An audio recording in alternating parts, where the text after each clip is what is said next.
कोई होगा जो फीस नहीं दे पा रहा होगा, कोई होगा जो दवा नहीं खरीद पा रहा होगा, कोई होगा जो कार नहीं चला पा रहा होगा। मीडिया के इस दौर में लोगों के बीच मीडिया नहीं है और ना मीडिया में लोगों के लिए कोई जगह बची है। और बात यह है कि अमेरिका के मशहूर सुपर हीरो सुपरमैन की एक नई एनिमेटेड फिल्म आई है जिसमें सुपरमैन को भारत विरोधी दिखाया गया है, क्योंकि सुपरमैन को कश्मीर में भारतीय सेना पसंद नहीं है। वर्तमान के जिस मुद्दे को मीडिया में उचित स्थान मिलना चाहिए उसके लिए कोई स्थान नहीं है।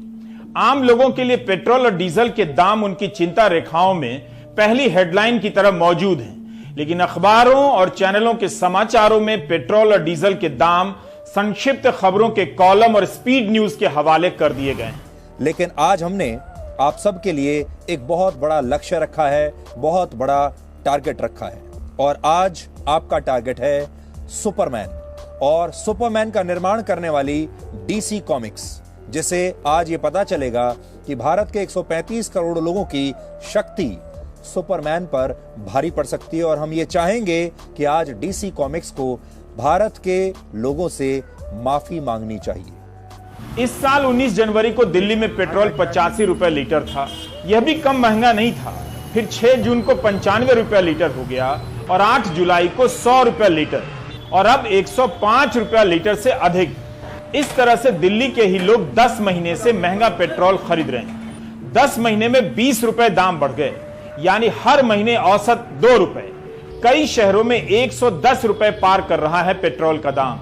भोपाल और इंदौर में 114 रुपए पार कर चुका है। राजस्थान के श्रीगंगानगर में पेट्रोल प्रति लीटर 117 रुपए से ऊपर जा चुका है। बजट और फर्जी डिबेट के कारण न्यूज चैनलों की रिपोर्टिंग का जमीन से संबंध टूट चुका है। सुपरमैन की एक नई एनिमेटेड फिल्म आई है और इस फिल्म में एक सीन ऐसा है जिसमें सुपरमैन और वंडर वुमन कश्मीर जाते हैं और वहां भारतीय सेना के हथियारों और ठिकानों को यह कहते हुए नष्ट कर देते हैं कि विवादित कश्मीर में हथियारों और सेना की मौजूदगी की कोई जगह नहीं है। और ये हमने जो फिल्म आई है एनिमेटेड फिल्म, उसी के कुछ दृश्य हैं जिनके स्टिल शॉट्स आज हमने आपको निकाले हैं, उनकी तस्वीरें आपके लिए निकाली हैं। और इसमें आप देख सकते हैं कि जो बातचीत हो रही है उसमें वो कश्मीर को डिस्प्यूटेड कश्मीर बता रहे हैं, यानी कह रहे हैं कि ये विवादित कश्मीर है।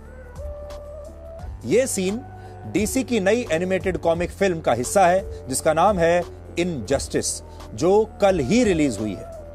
इस फिल्म के लेखकों ने पहले तो कश्मीर को एक डिस्प्यूटेड यानी विवादित क्षेत्र बताया और फिर इस फिल्म में यह दिखाया कि कैसे सुपरमैन और वंडर वुमन कश्मीर जाकर पहले सेना के हथियारों को नष्ट करते हैं और फिर कश्मीर को मिलिट्री फ्री जोन घोषित करके बहुत गर्व महसूस करते हैं। और वो सारी बातें इस कश्मीर में क्या हो रहा है आपके पास जानने के रास्ते या तो बंद हैं या फिर बहुत सीमित हैं। इतना कुछ हो रहा है फिर भी कश्मीर पर कोई विस्तृत प्रेस कॉन्फ्रेंस तक नहीं है दिल्ली में। इसके अलावा बाकी के पारंपरिक रास्ते या तो बंद हो चुके हैं या कमजोर कर दिए गए हैं, जैसे राजनीतिक दल, नागरिक संगठन, एनजीओ और मीडिया।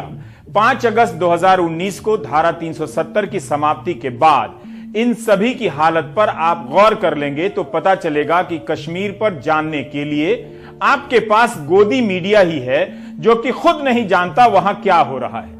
इसी तरह कश्मीर से बाहर भी आप जानकारी के नाम पर प्रोपेगेंडा ही जानते हैं। पत्रकारिता की क्या हालत है जानते हुए भी अक्टूबर के पहले हफ्ते में कश्मीरी पंडित मोहनलाल बिंद्रू की हत्या के बाद कश्मीरी पंडितों का पलायन शुरू हुआ तो बहस इस दिशा में चली कि कश्मीरी पंडितों को निशाना बनाया जा रहा है। लेकिन इस बार बीजेपी की सरकार से दोनों जगहों पर है, सवाल नहीं पूछा गया। जल्दी ही तथ्य सामने आने लगे कि पिछले कुछ दिनों में आतंकियों ने जो हत्याएं की हैं उनमें ज्यादातर कश्मीर के स्थानीय मुसलमान हैं, तो बहस कंफ्यूज हो गई। अब क्या करें?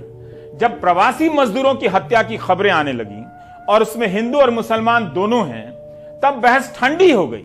लेकिन चाहे सुपरमैन हो या कोई भी सुपर हीरो हो या और कोई हो, किसी की हिम्मत इतनी नहीं होनी चाहिए कि वो भारत की तरफ आंख उठाकर भी देख सके। आज हमने आपके लिए एक हैशटैग दिया है, एंटी इंडिया सुपरमैन। वैसे तो आप सब भी सुपरमैन के फैन होंगे, मैं भी सुपरमैन का फैन था अब तक, लेकिन आज के बाद नहीं, क्योंकि सुपरमैन की रचना करने वाले जो लोग हैं, जो लेखक हैं, अब उनकी सोच में मिलावट आ गई है और कश्मीर में सुपरमैन को दिखाकर और इस तरह की बातें करके इन लोगों ने यह साबित कर दिया है कि भारत के प्रति इनकी सोच में बहुत बड़ी खोट है। और आपको हम ये बताना चाहते हैं और डीसी कॉमिक्स को भी ये बताना चाहते हैं कि इस समय एंटी इंडिया सुपरमैन जो हैशटैग है भारत में नंबर 1 पर ट्रेंड कर रहा है इतनी जल्दी, कुछ ही मिनटों में। और थोड़ी देर के बाद यह भी हो सकता है कि पूरी दुनिया में नंबर 1 पर ट्रेंड करने लगे। और जिस दिन और जिस समय ये दुनिया में ट्रेंड करेगा उस दिन हॉलीवुड में बैठे लोग, इस फिल्म को बनाने वाले लोग, अमेरिका में बैठे बड़े बड़े लोग जो शायद अपने प्रोपेगेंडा के तहत ये सब कर रहे हैं, डीसी कॉमिक्स वाले, वो सब ये समझ जाएंगे कि भारत के लोगों की राय उनकी इस नई फिल्म के बारे में क्या है। आपको ये फिल्म बनाने वाले लोगों की इस कल्पना पर हंसी भी आ सकती है और आपको गुस्सा भी आ सकता है, क्योंकि कश्मीर को छीनने की हिम्मत परमाणु बम रखने वाले पाकिस्तान के पास भी नहीं है। तो फिर इन काल्पनिक सुपर हीरोज के बारे में क्या कहा जाए। पेट्रोल के कारण जो महंगाई आई है उससे मुश्किल से मिडिल क्लास में पहुंचे लोगों का उचित स्थान छिनता जा रहा है।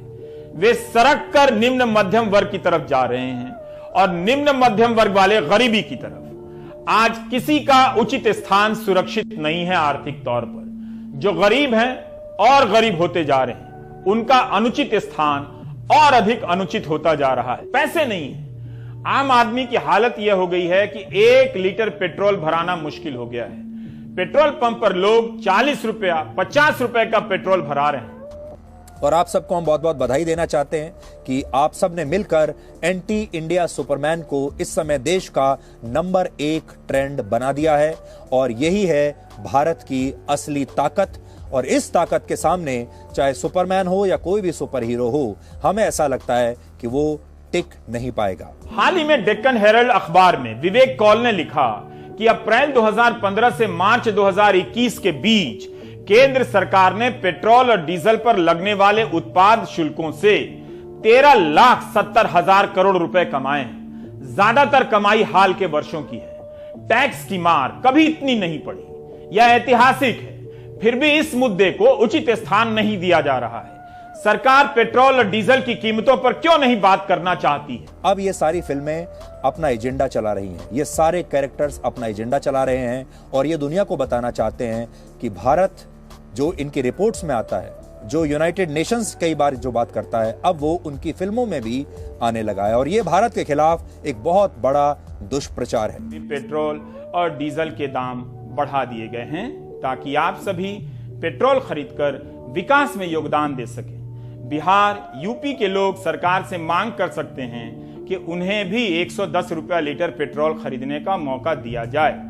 अगर इससे आपको फर्क नहीं पड़ता तो एक बात तय है कि आप इस वक्त देश के विकास में योगदान देने के लिए बेचैन हैं अपनी जेब से। गोदी मीडिया के एंकरों और न्यूज चैनलों ने आपको नजरबंद कर लिया है। इसके साथ ही समाचार बुलेटिन समाप्त हुआ। नमस्कार।